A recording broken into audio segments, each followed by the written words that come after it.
अब छोलिया हो या लोबिया, सफेद चने या काले चने, सब कुछ मजेदार बने।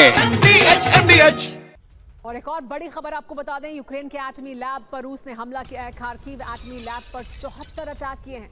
हमले के बाद रेडिएशन का खतरा भी बढ़ गया है। तो यूक्रेन के एटमी लैब पर रूस ने यह बड़ा हमला किया है और 1-2 हमले नहीं, 74 हमले किए गए हैं रूस द्वारा यूक्रेन की इस एटमी लैब पर।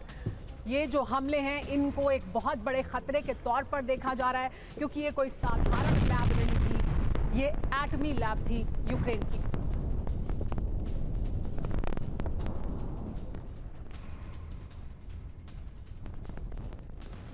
यूक्रेन में एटमी लैब पर 74 अटैक किए गए हैं।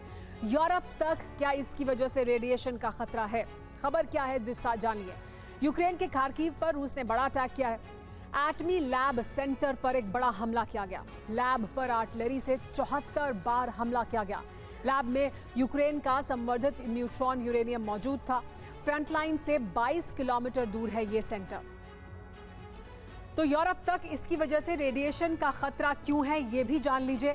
ये हमला यूक्रेन की परमाणु लैब पर किया गया था और यहां पर संवर्धित मौजूद था सामान, लेकिन उसके बावजूद ये कहा जा रहा है कि यहां से जो रेडिएशन है वो यूरोप तक पहुंच सकता है। बड़ा खतरा है।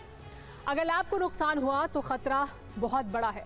संवर्धित यूरेनियम प्रभावित हुआ तो रेडिएशन लीक भी संभव है। रेडियो एक्टिव डस्ट फैलने का खतरा भी ज्यादा है। परमाणु बम बनाने में न्यूट्रॉन की भूमिका बहुत अहम होती है। हवा के रुख के हिसाब से रेडिएशन यूरोप भी पहुंच सकता है।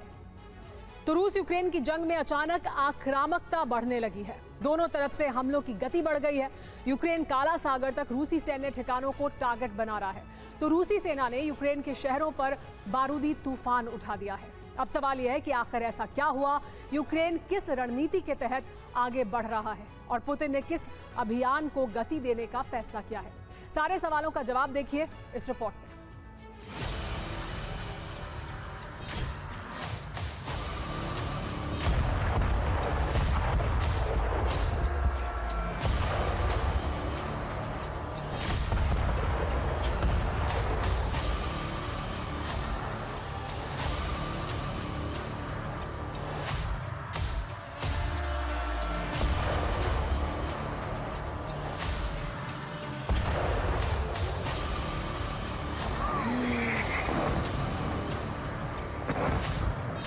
बारूद से यूक्रेन की तबाही का इतिहास गढ़ने वाले ये धमाके अब सामान्य नहीं है। ये टारगेट भी सामान्य नहीं है और इन हमलों का असर भी सामान्य नहीं है। ये गति पहले से ज्यादा है। ये हमले भी घातक और टारगेटेड हैं।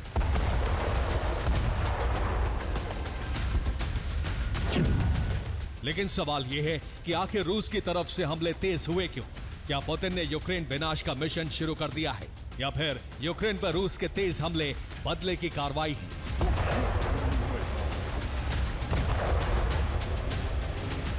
इन प्रश्नों का कोई सटीक उत्तर नहीं है, लेकिन हाल ही में यूक्रेन के काला सागर में हुए हमलों के बाद बढ़ी रूस के हमलों की गति बता रही है कि पुतिन का क्रोध भड़क गया है और इस क्रोध की अग्नि में पुतिन अब यूक्रेन को भस्म करने के लिए बारूदी तूफान उठा रहे हैं।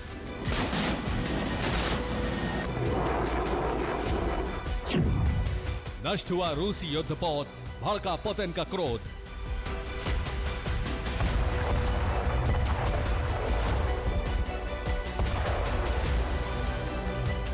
दरअसल काला सागर में यूक्रेन ने रूस के एक पोत को निशाना बनाया है। यूक्रेन ने हमलावर ड्रोन से इस पोत को नष्ट करने की कोशिश की, जिसके बाद दावा किया गया कि इस हमले में रूस का युद्धपोत नष्ट होकर समुद्र में डूब गया। हालांकि यूक्रेन के इस दावे का रूस ने खंडन किया है कि पोत समुद्र में डूब गया। रूस का दावा है कि जहाज को मरम्मत के लिए भेज दिया गया है, लेकिन नुकसान बहुत बड़ा हुआ है।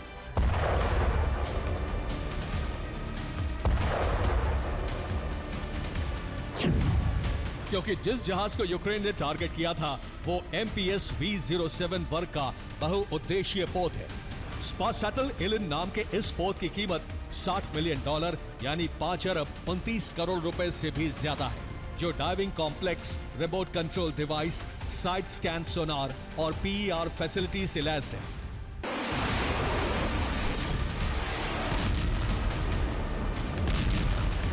लेकिन इस पोत को जो नुकसान हुआ है उसमें नेविगेशन और कम्युनिकेशन सिस्टम पूरी तरह नष्ट हो चुका है और जहाज के कप्तान पूरी तरह से घायल हो गए हैं, जिसके बाद पुतिन का क्रोध भड़क गया और रूसी सेना एक्शन में आ गई,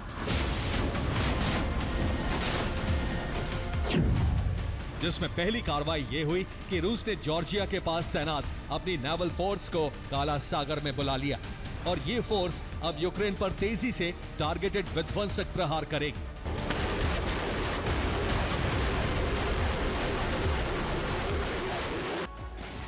इसके अलावा रूस की ड्रोन यूनिट ने नेप्रोपेट्रोवस्क में यूक्रेन फोर्स की रोटेशन लाइन नष्ट कर दी है। रूसी ड्रोन अपनी पोजीशन बदल रहे यूक्रेनी सैनिकों को ही टारगेट बना रही है।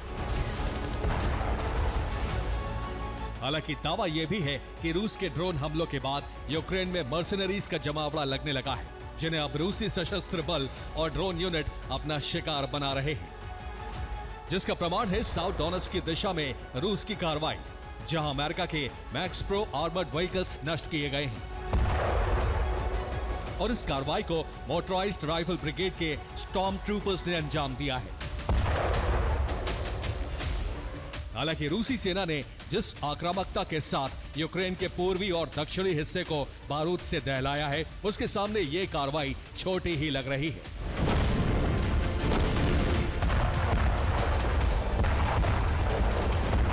क्योंकि पुतिन के आदेश के तहत यूक्रेन में भीषण तबाही पर मोहर लगाई जा चुकी है।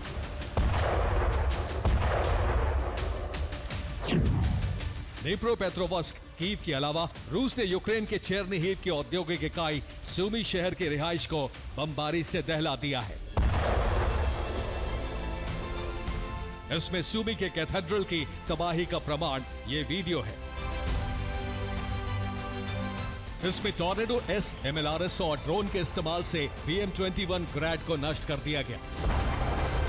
यही नहीं, कॉन्स्टेंटिनोवका के पास AFU की 33वीं ब्रिगेड पर भी फैब 250 से विध्वंसक कार्रवाई हुई। तो वहीं रूस ने अपनी कार्रवाई से नेप्रोपेट्रोवस्क क्षेत्र के सोस्नोवका की बस्ती पर नियंत्रण कर लिया है।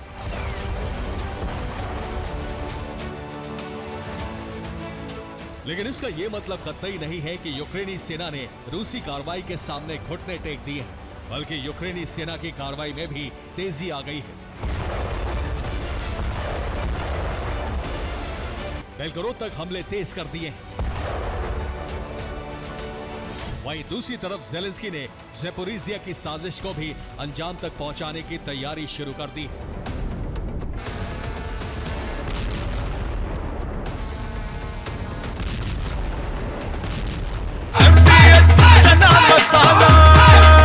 अब छोलिया हो या लोबिया, सफेद चने या काले चने, सबको मजेदार बने। MDH